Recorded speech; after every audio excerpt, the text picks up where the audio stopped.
Hello Chiranjeevi గారు. Hi Nagesh గారు. Spoken English నేర్చుకుందాం అనుకునేటువంటి వాళ్ళకి ఆరంభ శూరత్వం ఎక్కువ ఉంటుందండి. అంటే పొద్దున లేచి అలా చేసి అసలు ఎలా అన్నా నేర్చుకోవాలి. గంటలో ఇంగ్లీష్ మొత్తం నేర్చుకోవాలి, 1 వీక్లో మొత్తం నేర్చుకేసుకోవాలి, 2 డేస్లో మొత్తం నేర్చేసుకోవాలి. ఊపు బాగానే ఉంటుంది. వెళ్ళే కొద్ది ఏంటంటే ఇవాళ పొద్దున ఉన్నది సాయంత్రానికి ఆ థాట్ కానివ్వండి, మనిషి కానివ్వండి కనుమరిగిపోతారు. అంటే ఆ రేంజ్కి వెళ్ళిపోతూ ఉంటుంది. ఊహకు కూడా అందలేమన్నమాట. దేనికైనా చెప్తూ ఉంటారు ప్రాక్టీస్ మేక్స్ మ్యాన్ పర్ఫెక్ట్ అని చెప్పేసి. ఆ ప్రాసెస్లో మాట్లాడుకుందామండి. ఎందుకు ఆ మోటివేషన్ ఎందుకు ఉండదు అంటారు? అండ్ కొంతమంది ఏంటంటే ఇవాళ స్టార్ట్ చేద్దాం, రేపు స్టార్ట్ చేద్దాం, ఎల్లుండి స్టార్ట్ చేద్దాం అని చెప్పేసి అనుకుంటున్నాం. ఒక మంచి పొజిషన్లో ఉండేటువంటి వాళ్ళే ఆ స్టేట్ ఆఫ్ మైండ్ నుంచి ఇంకా బయటికి రారు, ఎప్పటికీ స్టార్ట్ చేయరు. వీడియో చూసిన తర్వాత ఖచ్చితంగా ఎందుకు వచ్చిందిరా బాబు, ముందు నేర్చేసుకుందాము అనేటువంటి ఆలోచన రావాలి సార్. సో మీరు చెప్పిన స్టేట్మెంట్ నిజంగా ఇందులో 2 విషయాలు నేను అస్సలు ఒప్పుకోను.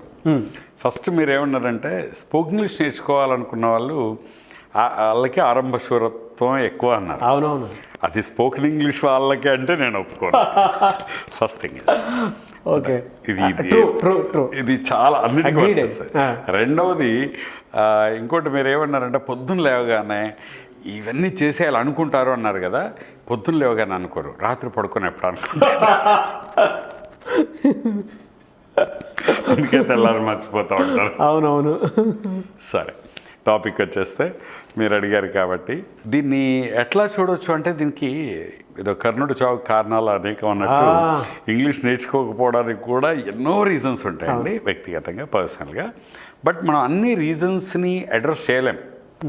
Everybody has his own problems, issues and reasons. అయితే నేను ఓవరాల్గా దీన్ని అడ్రస్ చేయదలుచుకున్నప్పుడు మాత్రం ఒకటి చెప్తాను, ప్రొక్రాస్టినేషన్, పోస్ట్పోన్ చేయడం. ఇంకొకటి కూడా 2 యాంగిల్స్ మాట్లాడదాం ఇందులో. ప్రొక్రాస్టినేషన్ అంటే పోస్ట్పోన్ చేయడం. ఎందుకు పోస్ట్పోన్ చేస్తూ ఉంటారంటే first thing is lack of vision. ఒక విజన్ లేకపోవడం. విజన్ లేకపోయినప్పుడు ఏం చేస్తారంటే పోస్ట్పోన్ చేస్తారు.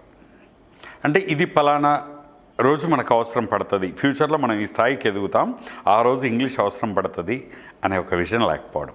అంటే ఆ స్థాయికి మనం ఎదుగుతాము, అక్కడ అవసరం పడుతుంది అనేది గుర్తించలేకపోవడం. అవును, అంటే వీళ్ళు మామూలు స్థాయిలో ఉన్నప్పుడు వీళ్ళకి అవసరం ఉండదు. ప్రొఫెషనల్స్ గురించి మాట్లాడుతున్నారు, పెద్ద పెద్ద వాళ్ళు. వీళ్ళు ఏమనుకుంటారంటే పనిచేస్తూ ఎదగాలనుకుంటారు, కానీ ఎదిగిన తర్వాత ఏం అవసరం పడుతుంది, ఆ ఎదిగిన ప్లేస్లో ఉండాలంటే ఏం కావాలి అనే దానికి ఉండదు. ఎదగడం ఒక్కటే. ఒక మామూలు ఎంప్లాయీగా స్టార్ట్ చేసి ఆయన మేనేజర్ మేనేజర్ అయ్యాక జనరల్ మేనేజర్ అవ్వాలనుకుంటాడు. కానీ మేనేజర్ అయిన తర్వాత నాకు ఏ స్కిల్స్ ఉండాలి, ఏ టాలెంట్స్ ఉండాలి, మేనేజర్ అవ్వడానికి చేసే ప్రయత్నాలతో పాటు ఆ స్కిల్స్ని పెంచుకోవాలనే ఒక విజన్ లేకపోవడం. జనరల్ మేనేజర్ అయిన తర్వాత నాకు అవసరాలు ఏముంటాయి, నాకు స్కిల్స్ ఏముండాలి, టాలెంట్స్ ఏముండాలి, పర్సనల్ ట్రైట్స్ ఏముండాలి అనేది ఒక విజన్ ఆలోచించకపోవడం. ఇది మెయిన్ రీజన్ అండి. ఎదగడం ఒకటే అనుకుంటారు, కానీ ఎదిగిన తర్వాత సస్టైన్ అవ్వడానికి కావాల్సిన స్కిల్స్ గురించి ఒక విజన్ లేకపోవడం. ఆ విజన్ ఉంటే ఇప్పుడే వాటి కోసం కూడా, ఇప్పుడు మనం ఎదగడానికి రోజు 12 గంటలు పనిచేస్తున్నప్పుడు ఎదిగిన తర్వాత అక్కడ ఉండడానికి 1 గంట సేపు పని చేయొచ్చుగా. అవును, ఇది మనకు ఐడియా ఉండదు, ఆలోచించమన్నమాట. అది ఫస్ట్ రీజన్. రెండవది ఒకటి ఎంతూజియాజం లేకపోవడం. రొటీన్గా చేసుకుంటూ వెళ్ళిపోవడం తప్పితే కొత్తది ఏదైనా చేయాలంటే ఇది చేయాలి, నేర్చుకోవాలి, ఐ వాంట్ టు ప్రూవ్ అనే ఒక అంటారు దాన్ని. అవును, ఆ ఎంతూజియాజం అనేది లేకపోవడం. రెండవది నేను వీళ్ళందరికీ ఏం చెప్తానంటే everything is a choice in the life. Everything is a choice. What you are today is the result of the choices that you made yesterday. And what you will be tomorrow is going to be the result of the choices that you make today. ఈరోజు మనం ఇలా ఉన్నామంటే కారణం ఒకప్పుడు మనం ఎంచుకున్న choices యొక్క ఫలితం. అంటే ఏం చేయాలి, ఏం చేయకూడదని మనం కొన్ని చాయిసెస్ పెట్టుకున్నాం, దానివల్ల ఇలా ఉన్నాం. ఈరోజు మనం ఎన్నుకునే చాయిసెస్ యొక్క ఫలితమే రేపు మనం ఉంటాం. ఒకప్పుడు మనం అంతా తెలుగులో మాట్లాడడమే చాయిస్గా పెట్టుకున్నాం. ఎక్కడ పోయినా తెలుగుతో మాట్లాడడం, ఇంగ్లీష్ అవసరం వచ్చినప్పుడు ఇంగ్లీష్ లేకుండా మేనేజ్ చేయడం చాయిస్ చేసుకున్నాం, నేర్చుకున్నాం. అవును. సో అవసరమైతే ఆ సిచ్యువేషన్ ఇంకోలాగా హ్యాండిల్ చేశాం, కానీ ఓ పర్మనెంట్ సొల్యూషన్ కోసం ఇంగ్లీష్ నేర్చుకుందాం అనుకోలే. అండ్ ఇంకోటి టెంపరీ ప్లెజర్ని మనం చాయిస్గా చేసుకున్నాం. ఎట్లా, అబ్బా ఇప్పుడు ఇంగ్లీష్ అంటే తలనొప్పి, నేర్చుకోవాలంటే గ్రామరు, ఇదంతా ఎందుకు అని టెంపరీగా హ్యాపీగా ఉండడం కోసం ఏమాత్రం మనం రిస్క్ తీసుకోలే. అందుకే ఒకప్పుడు తెలుగులో మాట్లాడడం చాయిస్గా పెట్టుకున్నాం, ఇంగ్లీష్లో మాట్లాడడానికి ప్రయత్నం చేయలేదు. దానికి ఎలాంటి ఎఫర్ట్స్ పెట్టలేదు. ఆ చాయిసెస్ యొక్క ఫలితమే ఈరోజు మనం ఉన్న స్థితిలో ఇబ్బందులు పడుతున్నాం. ఈరోజు కూడా నేర్చుకోలేకపోతే ఇది మళ్ళీ రేపు ఇంకా పెరుగుతూ ఉంటుంది. కాబట్టి you will be tomorrow is going to the result of the choices that you make today. ఈరోజు నీ చాయిస్ ఏంటి? You have to make the right choice, wise choices. Learning, earning, అంతే కదా? అంతే సార్, అంతే. సో లెర్నింగ్ చాయిస్కి పెట్టుకుంటే earning వస్తుంది. Earning ఒకటే పెట్టుకున్నప్పుడు లెర్నింగ్ వెనకబడిపోతుంది. ఇది ఒకటి. అయితే కొంతమంది నేర్చుకోవడం మొదలెట్టిన తర్వాత కూడా మళ్ళీ వాళ్ళు వదిలేస్తారు. ఇప్పటివరకు ఇంగ్లీష్ రాని వాళ్ళంతా ఇంగ్లీష్ నేర్చుకోవడానికి ప్రయత్నం చేయని వాళ్ళు కాదు.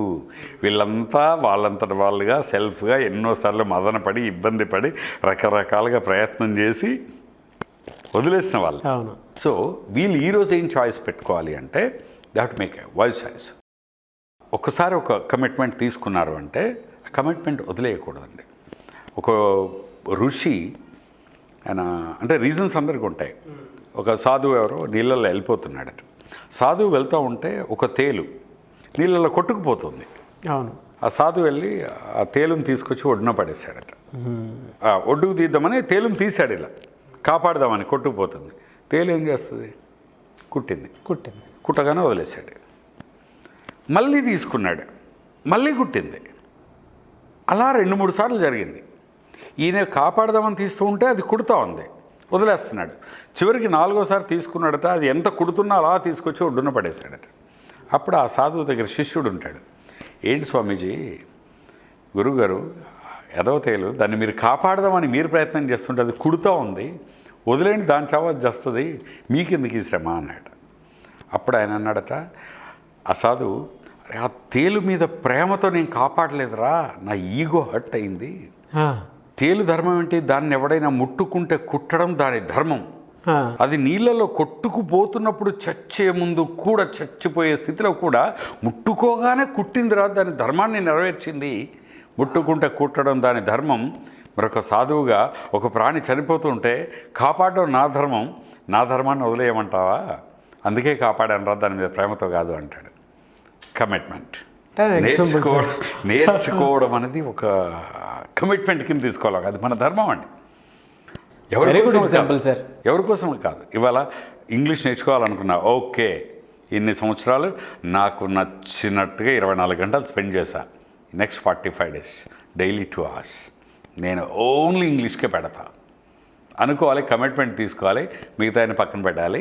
ఒక 45 days డైలీ 2 hours ఇంగ్లీష్ కోసం కేటాయించండి. ఎంత చేంజ్ వస్తుందో. You have to make a choice of spending some time. అందుకే ఎలాంటి చాయిసెస్ మనం ఇన్స్టాంట్ గ్రాటిఫికేషన్ కోరుకోకూడదు. ఇన్స్టాంట్ గ్రాటిఫికేషన్ అంటే మనం ఇప్పుడు చేయగానే రిజల్ట్ వస్తాయి. అవి ఇంగ్లీష్ అలా రాదు. ఇవాళ మొదలెడితే 4 రోజుల తర్వాత కొంత వస్తుంది, 2 months తర్వాత గ్రాడ్యువల్గా వస్తూ ఉంటుంది. ఆ రిజల్ట్ వస్తుందనే నమ్మకంతో మనం ఎఫర్ట్ పెట్టుకుంటూ వెళ్ళిపోవాలండి. అంతేకాని వారం రోజులు చేసి రావట్లేదని వదిలేయకూడదు. అందుకే like make wise choices. And నేర్చుకోవడానికి ప్రతిరోజు మంచి రోజే. ఈ వయసులో ఏం నేర్చుకుంటాం, ఈ టైంలో ఏం నేర్చుకుంటాం. మనం ఎట్లా పోస్ట్పోన్ చేస్తాం తెలుసా? ఇవాళ సాటర్డే కదా, మండే నుండి స్టార్ట్ చేద్దాం అనుకుంటాం. మండే అయిపోతుందా? ఈ మళ్ళీ మధ్యలో 3 రోజులు సెలవులు వస్తున్నాయి, దసరా సెలవుల తర్వాత ఇక ఫ్రెష్గా స్టార్ట్ చేద్దాం అనుకుంటాం. ఒక మంచి డెసిషన్ తీసుకోవడానికి every day is a good day, every time is a good time. So decision making ఉండాలండి. ఒక సినిమా థియేటర్కి వెళ్ళాం అనుకోండి, పెద్ద ప్రాబ్లం వస్తుంది అందరికీ. ఇద్దరి మధ్య ఒకటే ఉంటుంది హ్యాండిల్, 2 చేతులు పెట్టుకోవాలి. ఎవరి మీద ఎవరు పెట్టాలనేది పెద్ద ప్రాబ్లం. అవును. సో ఎందుకంటే ఇద్దరు టికెట్లు కొంటారు, ఇద్దరికి రైట్ ఉంటుంది. పక్క ఫీమేల్ అయితే ఇంకా పెద్ద ప్రాబ్లం. ఇప్పుడు నువ్వు ఒక డెసిషన్ తీసుకోగలగాలి. నువ్వు చెయ్యి పెట్టుకోవడమే టార్గెటా, అలా అయితే 2 ఎవరు వీక్గా ఉన్నారో ఎవరు స్ట్రాంగ్ ఉన్నారో చూసి ఒక స్ట్రాటజీ ప్రకారంగా వర్క్ చేయి. వాళ్ళిద్దరు చేతులు తీసేలాగా చేసి పెట్టుకో. లేదు అంటే చేతులు ఒళ్ళో పెట్టుకుని ఆగే సినిమా చూడడం. ఒక డెసిషన్ తీసుకోగలగాలి. ఆ డెసిషన్ ఫర్మ్గా ఉండాలి. ఇంగ్లీష్ నేర్చుకోవాలనుకున్న వాళ్ళు కూడా పోస్ట్పోన్ చేయకుండా డెసిషన్ తీసుకోవాలి, యాక్షన్ స్టార్ట్ చేయాలి. Very good example sir. అది తేలిదైతే నాకు బాగా నచ్చింది. Thank you so much sir. Thank you Nagaraj గారు. అయితే చాలామంది ఆన్లైన్ క్లాస్ కోసం, ఆఫ్లైన్ క్లాస్ కోసం అడుగుతున్నారు. ఆన్లైన్ డేట్ ఎక్కువ మంది ఎక్స్పెక్ట్ చేస్తున్నారు. ఎప్పుడంటే అవకాశం ఉంటుందంటారు? December 1st weekలోనండి. ఆన్లైన్ క్లాసెస్ డిసెంబర్లో ఫస్ట్ వీక్లో స్టార్ట్ అవుతున్నాయి. Already morning batches, afternoon batches, evening batches, 3 టైమింగ్స్లో బ్యాచెస్ పెడుతున్నాం. ఎవరి కన్వీనియంట్లో వాళ్ళు బ్యాచ్ చూస్ చేసుకోవచ్చు. కాకపోతే ప్రతి బ్యాచ్లో మనం లాస్ట్ టైం కూడా అలాగే చేసాం, లిమిటెడ్ పార్టిసిపెంట్స్. ఎందుకంటే మన కోర్స్ అంతా కూడా కేవలం థియరీ ఇవ్వడం కాకుండా దీన్ని ప్రాక్టీస్ చేయించే స్టైల్లో మనం డిజైన్ చేసాం.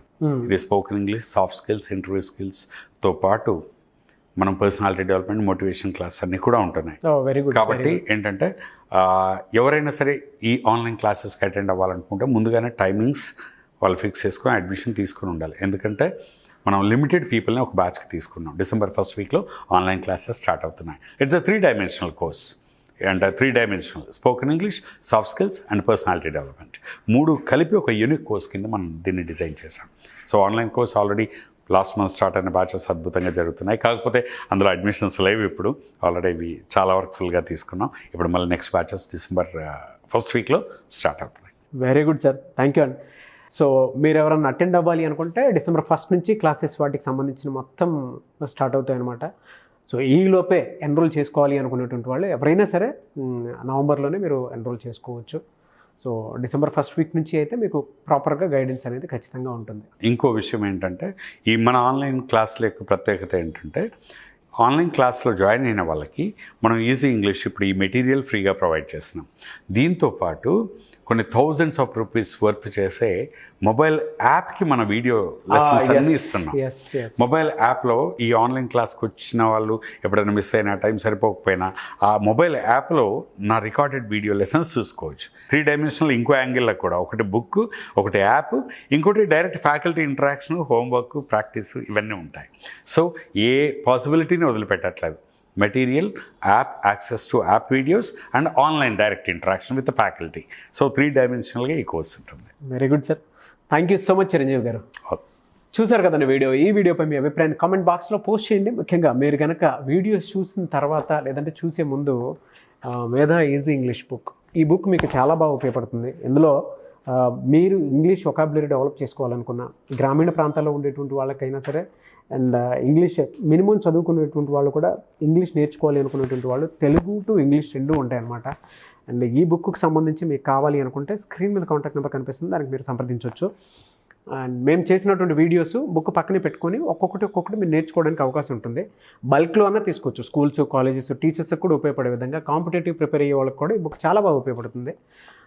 చాలామంది IBPS ప్రిపేర్ అయ్యే వాళ్ళు ఉంటారు. ఏ కాంపిటేటివ్ ఎగ్జామ్ అయినా సరే అందులో ఇంగ్లీష్ ఉంది అని అంటే ఈ బుక్ పక్కన కూడా పెట్టుకోవటం చాలా బాగా యూజ్ ఉంటుందన్నమాట. అయితే డిసెంబర్ 1 నుంచి ఆన్లైన్ క్లాసెస్ స్టార్ట్ అవుతున్నాయి.